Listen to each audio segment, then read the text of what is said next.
सबके नाम भाई विजेंद्र ने बोले हैं, सबके भाषण भी हुए हैं।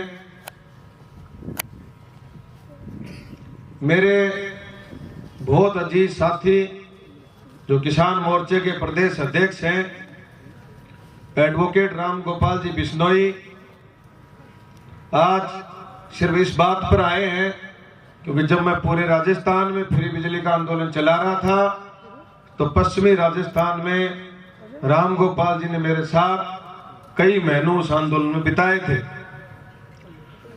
इस विधानसभा क्षेत्र के तमाम बुजुर्गों, नौजवानों, मेरी माताओं, बहनों, इस पंडाल में जो भी हमारे Bhim army, RLP, Azad Samaj party के कार्यकर्ता, वॉलेंटियर साथी हैं, उन सब का आज इस चुनावी जनसभा में मैं बहुत बहुत स्वागत करता हूं, अभिनंदन करता हूं। आजाद समाज पार्टी के राष्ट्रीय अध्यक्ष माननीय चंद्रशेखर जी आजाद, आरएलपी के सुप्रीमो माननीय हनुमान जी बेनीवाल मेरे भाषण के बाद आप लोगों को संबोधित करेंगे। उससे पहले मैं कुछ महत्वपूर्ण जानकारियां इस चुनाव के संबंध में, हमारे लोगों का जो दर्द है, पीड़ा है, उसके संबंध में कुछ जानकारियां आपके साथ शेयर करूंगा। जो भी साथी गेट पर खड़े हैं उनसे मेरी गुजारिश है कि वो सारे पंडाल में आ जाएं, और सभी वॉलेंटियर से कहना चाहता हूं जो इस साइड में खड़े हैं वो एक बार सारे लोग, क्योंकि हमारे अतिथि अभी बोलेंगे तो सारे लोग, कोई भी खड़ा नहीं रहे, एक बार पंडाल में जहां भी आपको जगह मिले वहां सब लोग बैठने का कष्ट करें। ये एक बार अलग से ढाणी मत लगाओ भाई, आपको जब भी बुला लेंगे, जो मीटिंग अंदर आएंगे अतिथि सबको बुला लेंगे, एक बार आप सारे लोग पंडाल में चलो। आज 21 नवंबर है, आज से ठीक 4 दिन बाद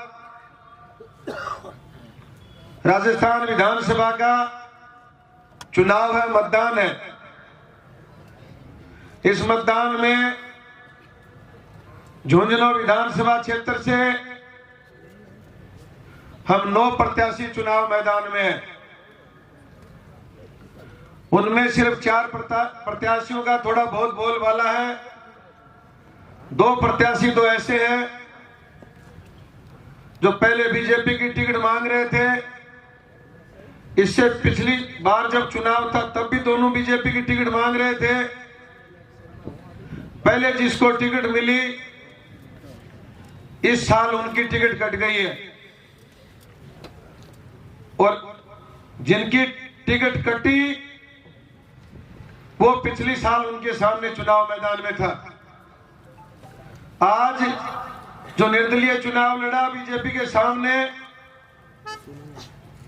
आज उसको टिकट मिली है, तो पिछली बार जिसको टिकट मिली थी वो चुनाव मैदान में। दोनों आमने सामने चुनाव लड़ रहे हैं। जनता से जो जुड़े मुद्दे हैं, बुनियादी जो मुद्दे हैं, उन पर एक भी सभा में मीटिंग नहीं हो रही है। हमारे जिले के तमाम किसान मजदूर आज संकट में हैं। उनकी जमीनें बैंकों के गिरवी पड़ी है, फसलों का उनको भाव नहीं मिल रहा है, मजदूर हैं उनके मकान गिरवी हैं, उनको काम धंधा नहीं है, उनके आर्थिक हालात बहुत खराब हो चुके हैं, कर्ज के दलदल में मजदूर डूब चुके हैं। ऐसे हालात में उन लोगों की कोई मीटिंगों में बात नहीं कर रहा। इस इलाके में फौज की भर्ती हुआ करती थी, हर तीसरे घर में सैनिक है। फौज के प्रति जिले का पूरे शेखावाटी का बहुत बड़ा लगाव था। हर गांव में इस देश के लिए कुर्बानी देने वालों की मूर्तियां लगी हुई हैं, स्टैचू लगी हुई हैं। उस भर्ती को भारतीय जनता पार्टी की सरकार केंद्र में उस भर्ती को अग्निपथ करके अग्निवीर के नाम से भर्ती योजना लाके इस जिले के, इस शेखावाटी के जितने भी नौजवान भारत की सेना में जाना चाहते थे, तैयारी कर रहे थे, उनके पैरों पर कुल्हाड़ी मारने का काम भारतीय जनता पार्टी ने किया है। फिर भी हमारे लोग जो हमारा पैर काटे, जिन्होंने हमारे गले को दबाने की कोशिश करी, जिन्होंने हमारे नौजवानों के, बच्चों के भविष्य पर पानी फेरा, उसके पीछे हमारे लोग दौड़ रहे हैं। आज इस मीटिंग के माध्यम से कहना चाहता हूं कि इस जिले में बहुत बड़ा कारखाना था कॉपर का। 10,000 से ज्यादा मजदूर वहां काम करते थे। शीशराम जी ओड़ा केंद्र में खान मंत्री थे। जब केंद्रीय खान मंत्री बने तो पूरे जिले में एक खुशी हुई थी कि शीशराम जी खान मंत्री बने, कॉपर का कारखाना डेवलप होगा, 10,000 की जगह 20,000 लोगों को रोजगार मिलेगा। और ये जो उदयपुरवाटी का क्षेत्र है, ये खनन का बहुत बड़ा क्षेत्र है, यहाँ बहुत बड़ा नया उद्योग लगेगा, जिले का डेवलपमेंट होगा। जो ही खान मंत्री बने, पूरी कॉपर की खान को खा गए। आज कॉपर की खान बंद पड़ी है, नाम मात्र का काम है, बिल्कुल जीरो कर दिया। ऐसे लोगों के पीछे हमारे लोगों ने पूरी जिंदगी खो दी, वोट दे दिए। ये जिला 1992, 93, 94 में जब मैं बगड़ पढ़ता था बीएलई स्कूल में, तो पूरे उत्तरी भारत के लड़के लड़कियां, इसी जिले के नहीं, राजस्थान के नहीं, राजस्थान उत्तरी भारत के जितने भी जिले हैं, उन सब के लड़के लड़कियां बगड़ पढ़ते थे, झुंझुनू पढ़ते थे, शिक्षा में 1 नंबर का हुआ करता था। आंख बंद करके वोट देने का नतीजा ये रहा कि आज हमारे जिले में पूरी शिक्षा का इन लोगों ने भट्ठा बैठा दिया। आज हमारे माँ बाप अपने बच्चे बच्चियों को लेके, कोई सीकर में पढ़ा, कोई जयपुर में पढ़ा उनकी तैयारी करवाने के लिए, किसी ने कोटा ले जा रखे, कोई जोधपुर में, कोई बीकानेर में। जो चीजें यहां थी पहले से, ये लोग उनको नहीं बचा पाए। कारखाना गया, शिक्षा का स्तर गया। अभी जो भर्ती बोर्ड ARO, अभी ताजा ही हाल की घटना है, उसको इस जिले से उखाड़ के बीकानेर ले जाया जा रहा है।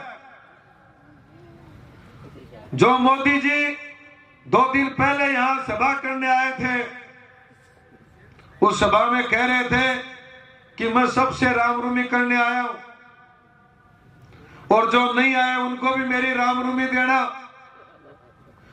एक रामरूमी ये दिल्ली से भी दे सकते थे। एक रामरूमी के लिए हजारों करोड़ रुपए का धन का वेस्टेज हो गया। 6 पुलिस के भाइयों की जान चली गई। उम्मीद तो ये कर रहा था जिला कि भर्ती बोर्ड यही रहेगा, क्योंकि भर्ती बोर्ड केंद्र सरकार के अधीन आता है। और जो सैनिकों का जिला है, जो अग्निवीर योजना है, अग्निपथ स्कीम है, उसको खत्म करके जो भर्ती हुए हैं उन बच्चों को भी स्थायी किया जाएगा, और आगे से पहले की तरह स्थायी भर्ती होगी। ये उम्मीद करके लोग उस रैली में गए थे और वहां जाके बोले सबको रामरूमी करने आया हूं। ऐसे झूठे आदमी पूरे देश में घूम के हमारे पैरों पर कुल्हाड़ी मार रहे हैं, हमारा ही सत्यानाश कर रहे हैं, फिर भी हमारे लोग उनके पीछे भाग रहे हैं। जब GST चालू हुई थी तो कह रहे थे कि ये जो बड़े बड़े सेठ हैं, धन्ना सेठ हैं, उन पर मोदी जी टैक्स लगा रहे हैं, उनका पेट पतला करेंगे। अब आज देखो, जो भी बाजार में सामान लेने जाता है तो GST किसके लगती है?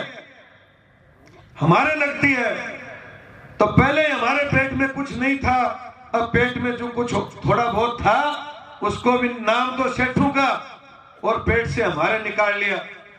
ऐसी पार्टियां जिन्होंने किसानों के काले कानून बना के किसानों की जमीन हड़पने के लिए 3 कृषि कानून लेके आए। ये तो भारत के बहादुर किसान जिन्होंने 11 महीने दिल्ली में डेरा डाल के 13 महीने डेरा डाल के वो कृषि कानून वापस करवाए, तब हमारे लोग बचे, वरना तो हमारी जमीन भी छीनने का प्रयास कर रहे थे। दूसरी ओर राजस्थान में कांग्रेस की सरकार और जिसका यहाँ का मंत्री 5 आदमियों के अलावा 6ठे आदमी से सीधी बात नहीं करता। अरे आज आप मेरे को वोट दे रहे हो और आप मेरे से बात नहीं कर सकते, आपका वोट देना बेकार। जो भी मतदाता वोट देता है, चाहे वो गांव का, ढाणी का, शहर का, उसका अधिकार है वो अपने नेता से सीधी बात करे। अरे कितने लोग हैं, मैं गांव में घूमता हूं, गांव में वोट तो चाहिए सबके, सब लोगों के वोट चाहिए, और फिर जब काम की बात आए तो फलाने आदमी को लेके आओ। जब काम के लिए तो दलाल चाहिए, वोट सबके चाहिए, तब हमारे लोगों का सत्यानाश हो रहा है।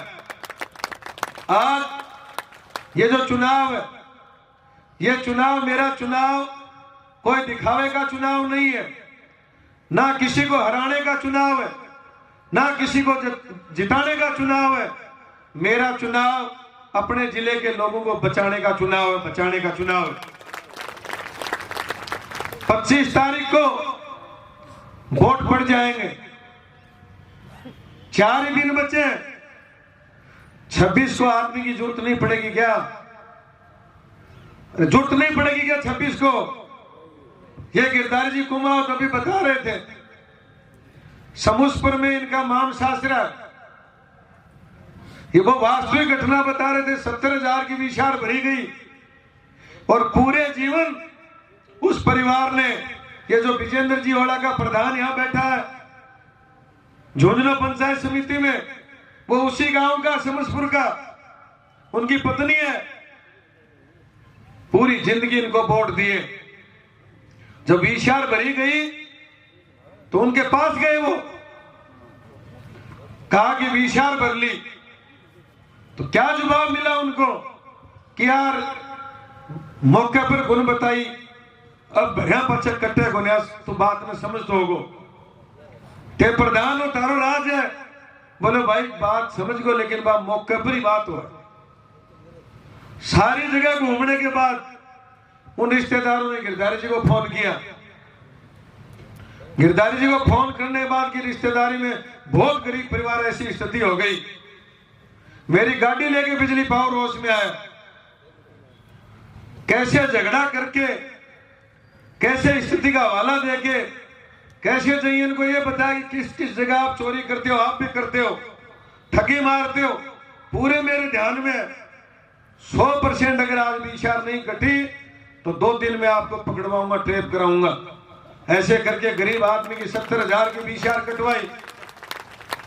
ऐसे इस विधानसभा में हजारों लोगों के मैंने व्यक्तिगत काम किए, व्यक्तिगत खुद जाके। आज इस मीटिंग के माध्यम से मैं तमाम उन लोगों को कहना चाहता हूं जो इस मीटिंग में नहीं आए, लेकिन वीडियो के माध्यम से, फेसबुक के माध्यम से, अखबार के माध्यम से, टीवी चैनलों के माध्यम से सूचना गांव में भी जा रहे हैं, बहुत से लोग ये वीडियो देख रहे हैं। मैं उन तमाम लोगों को कहना चाहता हूं, आज जो चुनाव है वो चुनाव हमारे जीवन को बचाने का चुनाव है। 4-5 दिन तो आप निकाल सकते हो, लेकिन आने वाले समय में जो 5 साल है, 5 साल बाद चुनाव आएगा, आप नहीं निकाल पाओगे।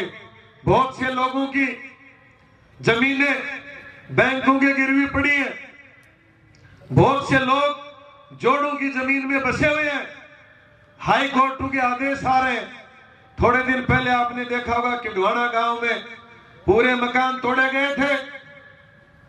आपने देखा होगा नाटास की नदी में मकान तोड़े गए थे। धीरे धीरे एक एक करके सबके मकान तोड़े जाएंगे। कोई है क्या जनप्रतिनिधि जो आगे छाती लगा के बचा सके? पंकज धनखड़ है। मंडावा मोड़ पर ऐसे ही अवैध कॉलोनियों को तोड़ा जा रहा था।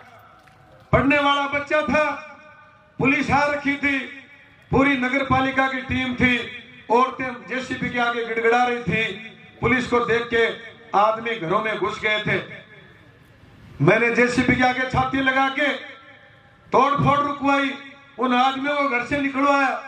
मेरे मुकदमा लगा, अभी चुनाव जीता हूं जिला परिषद का, उससे ठीक 1 साल पहले वो 15 साल तक मेरे मुकदमा चला, अभी उसका फैसला हुआ। 1 साल आंदोलन चला के सब लोगों को मैंने पट्टे दिलवाए। कोई है जनप्रतिनिधि? किसी न किसी लोगों ने तो उनको भी वोट दिया होगा। आया कोई मौके पे मौके एक भी काम? आज जो जोड़ों में बसे उनके लिए खतरा है, जिनकी जमीन बैंकों के है उनके लिए खतरा। आज मेरे गांव के बहुत से लोग यहाँ हैं। मेरे गांव में उपराष्ट्रपति हैं और उपराष्ट्रपति की जमीन मंदिर माफी के नाम चढ़ी हुई है। मेरा आधा गांव 9000 बीघा जमीन मंदिर माफी के नाम है। जो 300 साल से जो खेती कर रहे हैं, जो बसे हुए हैं किसान, जिनके पुश्तैनी मकान है उस जमीन पर, जिनके बिजली का कनेक्शन है, उनके खातेदारी नहीं है। कोई मेरा अकेला गांव नहीं है। किसी गांव में 2000 बीघा, किसी में 3000 बीघा, किसी में 6000 बीघा, किसी में 1000 बीघा। ये बड़ुंदा कला, गोवड़ा, छोटा बड़ुंदा, ये आगे जाने वाले सारे लोग जो 300-400 साल से जिस जमीन पर खेती कर रहे हैं, वो जमीन नदी के चढ़ी हुई है। एक भी जनप्रतिनिधि है क्या कोई ऐसा जो खातेदारी की बात करता हो? जब उपराष्ट्रपति नहीं करवा रहा, राज्यपाल बना तब नहीं करवाया, सुप्रीम कोर्ट के जज वकील थे तब नहीं करवाया, हाई कोर्ट के वकील रहे तब नहीं करवाया। पंकज धनखड़ विश्वास दिलाता है कि अगर मौका मिला, आप लोगों ने विश्वास जताया और विधानसभा में पहुंचा, तो जिन लोगों को खातेदारियां नहीं मिली हुई है उनकी आर पार की लड़ाई लड़ूंगा। जो लोग जोड़ों की जमीन पे पहले इन सरपंचों ने वोट के लालच में हमारे लोगों को बसा दिया, आज एक गरीब का मकान टूट जाए तो दोबारा उसकी ऐसी स्थिति नहीं कि वो मकान बना ले, क्योंकि आर्थिक हालात बहुत खराब हो गए। तो जिन लोग जो गरीब आदमी बसे हुए हैं उनके उजड़ने की नौबत है। अगर मौका मिला तो 100% उनकी लड़ाई लड़के उनको पट्टा दिलवाने का काम करूंगा। आज अग्निवीर अग्निपथ स्कीम कोई जनप्रतिनिधि नहीं बोल रहा। हमारे नौजवानों पर कुल्हाड़ी चली है पैरों पर। अगर मौका मिला तो उनकी आर पार की लड़ाई 100% लड़ी जाएगी। कर्जा मुक्ति, किसी भी प्रकार का कर्जा है, जमीन पर है, मकानों पर है, पशुओं पर है, 60% लोगों के गहनों पर कर्जा है। अभी वो भजनी कह रहे थे, बिल्कुल हमारी मां बहनों पर भी कर्जा हो चुका है, खुद के ऊपर कर्जा है। कर्जा मुक्ति का आंदोलन हमारी पार्टी ने तय किया है। मेरी भी घोषणा थी, मेरे विचार थे, पार्टी ने अपने एजेंडे में डाला है। कर्जा मुक्ति की लड़ाई, हम आर पार की लड़ाई पूरे राजस्थान में लड़ेंगे। कर्जा मुक्ति की हमारा चुनाव हमारे लोगों को बचाने का चुनाव है। नहर का समझौता 1994 में हुआ था कि यमुना जल का, नदी का पानी शेखावाटी को मिलेगा। 94 के बाद शीशराम जी नहर का नाम तो लेते थे, लेकिन नहर के लिए एक दिन भी सड़क पर नहीं लड़े। नहर का नाम लेते रहे, बेवकूफ बनाते रहे, हमारे कुओं का जल स्तर नीचे जाता रहा। आज धीरे धीरे धीरे जो 2025 में समझौता रद्द होने वाला है, वो 1994 में समझौता हुआ था। शीशराम जी तो नाम लेते थे, उनके बेटे ने तो कभी नहर का नाम भी नहीं लिया। जो 1.5 साल बाद जो समझौता रद्द होगा, उस पानी को बचाने के लिए कोई नेता बोल रहा है क्या? अरे कुएं खाली हो रहे हैं, जल स्तर नीचे जा रहा है, जमीन के अलावा हमारे पास और क्या सारा बचा है, उस बात पर कोई नहीं बोल रहा। अभी नहर के लिए सहीराम जी ने चेतना यात्रा निकाली थी, एडवोकेट सहीराम जी ने। उस कार्यक्रम में मैं भी गया था। हमने तय किया कि चुनाव के बाद इस किसानों को, मजदूरों को बचाने के लिए कर्जा मुक्ति, नहर का पानी इस जिले को मिले, इस बात की लड़ाई सड़कों पर लड़ी जाएगी। इसलिए मैं कहना चाहता हूं, मेरा चुनाव हमारे लोगों को बचाने का चुनाव है। अभी चुनाव में जो जनप्रतिनिधि खर्चा कर रहे हैं, एक तो कह रहा 50-60 करोड़ खर्च हो गए, दूसरा कह रहा 40 करोड़ से ऊपर चले गए, और 3-4 दिन बचे। आखिरी दिनों में जो लूट मार होगी उसका आप कल्पना नहीं कर सकते। पैसा गांव में जा रहा है, हमारे नाम से जा रहा है, हमारा मोल लग रहा है, हमारे लोगों की खरीद फरोख्त हो रही है, पैसा भी नहीं मिल रहा और पैसा जा भी रहा है। इसका मतलब हमारा मोल भाव हो रहा है कैंपों में। अगर पेटियों में उनके मत नहीं निकलेंगे, उनके वोट नहीं जाएंगे, तो जिन जिन को उन्होंने पैसा दिया गांव के चौक में हिसाब लेंगे। आपको भी पता चल जाएगा कि इतनी साल से हमारे लोगों को कौन लूट रहा है, कौन बेवकूफ बना रहा है, कौन हमारे पैसे उठा के लेके आ रहा है। ये चीज की जानकारी तब होगी जब पेटियों में वोट नहीं जाएंगे। पेटियों में वोट जाएंगे तो आपकी इज्जत इसलिए नहीं होगी, वो नेता समझेंगे जो पैसे लेके गए थे वो पैसे इन लोगों को मिले और इन लोगों ने उस पैसे से वोट दिए, और जो पैसे से वोट खरीदता है वो इज्जत नहीं देता, मान सम्मान नहीं देता। विकास की बात छोड़ो, आज तक हमारे लोगों को गांव में मान सम्मान नहीं मिला। 1-2 सरपंच, 1-2 दलाल, 1-2 बड़वा, उसके अलावा पूरी पंचायत में अगर किसी को भी मान सम्मान मिला हो तो बताओ। पंकज धनखड़ ने, जिस भी कार्यकर्ता ने उसकी थोड़ी बहुत भी मदद करी, कभी भी मेरे साथ आया, थोड़ा बहुत भी मेरा सहारा दिया, चाहे वो आंदोलन में दिया, चाहे चुनाव में दिया, चाहे मेरी बात का समर्थन किया, चाहे मेरे पक्ष में फेसबुक पर लिखा, चाहे व्हाट्सएप पर लिखा, चाहे फोन करके मेरे को धन्यवाद दिया, पंकज धनखड़ ने उन तमाम कार्यकर्ताओं की, उन तमाम मतदाताओं की, उन तमाम व्यक्तियों की, महिलाओं की, पुरुषों की, सबकी पंकज ने इज्जत करी है।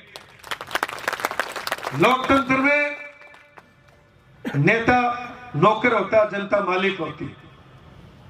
आप मालिक हो। मैं चुनाव से पहले जहां से मैं जिला परिषद जीता उस इलाके में मैं भाषण देता था कि अगर चुनाव जीत गया तो 24 घंटे आपकी सेवा में नौकर की तरह हाजिर मिलूंगा, चाहे रात को 12 बजे फोन कर लेना, मेरे घर के दरवाजे खुले मिलेंगे। और नहीं मिले, एक ने पूछ लिया नहीं मिले तो मैंने कहा दीवार से कूद के घर आ जाना, आपका घर है। ऐसे मैंने कह के भाषण दिए, लोगों ने विश्वास करके वोट दिए। वोट देने के बाद वो बात मैं भूल गया। 1.5-2 महीने बाद फोन आया रात को 12 बजे। फोन आते मैंने फोन उठा लिया। वो बोलो भाई क्या बात है? बोले बस कोई बात नहीं, बस ये देख रहा था कि रात को 12 बजे फोन उठाते हो गया। ऐसे लोगों ने परीक्षा ली है। थोड़े दिन पहले की बात है, मैंने घर के गेट बंद थे, एक दिन में कोई नहीं रहता तो गेट बंद करते हैं, सभी करते हैं। 3-4 बार गेट को खड़काया, नहीं खुला तो एक व्यक्ति गेट के ऊपर से अंदर आ गया। तो मेरी पत्नी यहां बैठी है, इसने ऊपर कैमरे से उसको देख लिया, तो नीचे गई। बोले क्या बात है भाई? बोले बात कुछ नहीं है, चाय ले आओ और पानी पिलाओ। नेता ने गांव में भाषण दिया कि अगर गेट नहीं खुला मिले तो दीवार के ऊपर से आ जाना, और कोई बात नहीं कह सकता है क्या कोई? और कह भी दे तो फिर मिलता है क्या? जब मैंने फ्री बिजली का आंदोलन चालू किया तो यूं ही चालू नहीं किया। अखबार में जब खबर आती थी कि आज जिले में इतने लाख की विशार भरी गई, आज इतने लाख की विशार भरी गई, दिमाग में एक चिंता हो गई कि हमारे लोगों को लूटा जा रहा है। तो ये फौजी भाई बैठा, इनके साथ ये बासनाने के सुनील जी शर्मा सरपंच बैठे, और हमारे साथी बैठे, इन सब लोगों को मैंने मेरे घर पर बुलाया। जो अभी खेतड़ी से कांग्रेस से चुनाव लड़ रहे भगवान राम जी सैनी एमएलए का उदयपुर वाटी, इनको भी मैंने प्रधान थे तब मैंने इनको भी बुलाया। पूरे जिले के मौजूद लोगों को बुलाया मेरे घर पर। आप लोगों की चिंता थी, किसी ने मेरे को नहीं कहा फ्री बिजली करवाओ। मैंने बुला के घर पे चाय नाश्ते का प्रोग्राम किया, प्रेस के लोग बैठे इनको बुलवाया। मैंने कहा मैं फ्री बिजली का आंदोलन लड़ना चाहता हूं, किसी के गले नहीं उतरी, फ्री बिजली नहीं हो सकती, वीसीआर का आंदोलन लड़ो। मैंने कहा चोरी करेंगे तो 100% वीसीआर भरी जाएगी, 100% भरी जाएगी। अगर फ्री होगी तब इन लोगों का पीछा छूटेगा। तो कांग्रेस भाजपा के लोगों ने हमारे किसानों को, मजदूरों को चोर बनाया। चोरी कौन करता है? जिसकी जेब में पैसा नहीं हो, जो संकट में हो तब आंगड़ी डालते थे। तो आपको चोर किसने बनाया? कांग्रेस का राज रहा। 2003 से चालू ये कार्रवाई, 3 से लेकर 23 तक राजस्थान में कांग्रेस की गवर्नमेंट बनी, बार बार बीजेपी की गवर्नमेंट बनी। दोनों पार्टियों ने आपके लिए बिजली के थाने खोले, आप लोगों की वीसीआर भरवाई, आप लोगों को लूटने का काम किया। मेरे दिल में पीड़ा हुई, मैंने आंदोलन की शुरुआत करी। प्लान बनी, लड़ाई लड़ेंगे। और जब लड़ाई शुरू करी तो मेरी पत्नी बैठी है, पूछो इसको, अरे कोई कह सकता आगे ऐसे कि जब तक फ्री बिजली नहीं होगी मेरे घर नहीं आऊंगा, मुंह नहीं दिखाऊंगा, फोन मत करना। 4 साल तक पूरे राजस्थान में हमारे लोगों को बचाने के लिए गंगानगर हनुमानगढ़ से लेके डूंगरपुर बांसवाड़ा तक, बाड़मेर जैसलमेर से लेके अलवर भरतपुर तक मैंने 72 रैलियां करी। 50 जगह थानों में बंद रहा, सरकार के नकेल डाल के। अब ये गहलोत जी जो कार्ड बांट रहे हैं, ये कोई फोकट में नहीं बांट रहे, इसके पीछे आपके बेटे का बहुत बड़ा संघर्ष है, कुर्बानी है। आज जो भी इस विधानसभा का मतदाता है उसके हर घर में आपके बेटे की वजह से कोई न कोई फायदा हो रहा है। बिजली का फायदा हो रहा है, कॉलेज खुलवाई तो किसी की फीस बच रही है उसका फायदा हो रहा है, टोल उखाड़ के फेंका तो इस इलाके से कोई भी साधन लेके गया उसको फायदा हुआ। बगैर चुनाव जीते जब मैं कॉलेज खुलवा सकता हूं, टोल उखाड़ के फेंक सकता हूं, फ्री बिजली करवा सकता हूं, हाई टेंशन लाइन जो अडानी की लाइन है, आज पूरे भारत में सबसे बड़ा उद्योगपति, भारत की सरकार को चलाने वाला पूंजीपति, जिसके सामने बोलने किसी की औकात नहीं, उसकी लाइन को मैंने रोक के आंदोलन करके बगैर किसानों के कहे मैंने सबके खाते में किसी के 2.5 लाख, 4 लाख, 6 लाख, 8 लाख, 10 लाख, 12 लाख तक रुपए डलवाए। जब मैं ये काम कर सकता हूं बगैर चुनाव जीते, तो आप लोगों को ये यकीन करना होगा कि ये आदमी कर्जे से हमारा पीछा छुटवा सकता है, लड़ाई लड़के कर्जे से पीछा छुटवा सकता है और 100% छुटवा सकता हूं, मौका मिलेगा तो जो लोग दलदल में फंसे हुए हैं, चाहे वो आज यहां आए नहीं आए, सुन रहे मेरा लाइव, जो लोग संकट में, जो लोग जोड़ की जमीन में बसे हुए हैं, जिन लोगों को जमीन की खातेदारी नहीं है,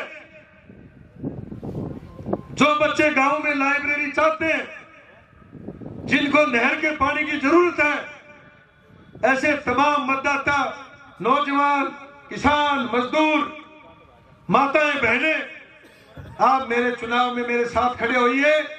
आपको न्याय मिलेगा, मान सम्मान मिलेगा, इज्जत मिलेगी। जो आदमी वोट देगा उससे सीधी बात करूंगा, कोई दलाल, कोई एजेंडा आपको गांव में नहीं मिलेगा। आज आप आए, मान सम्मान दिया, प्रेम दिया। अभी हमारे दोनों नेता अभी आपको संबोधित करेंगे।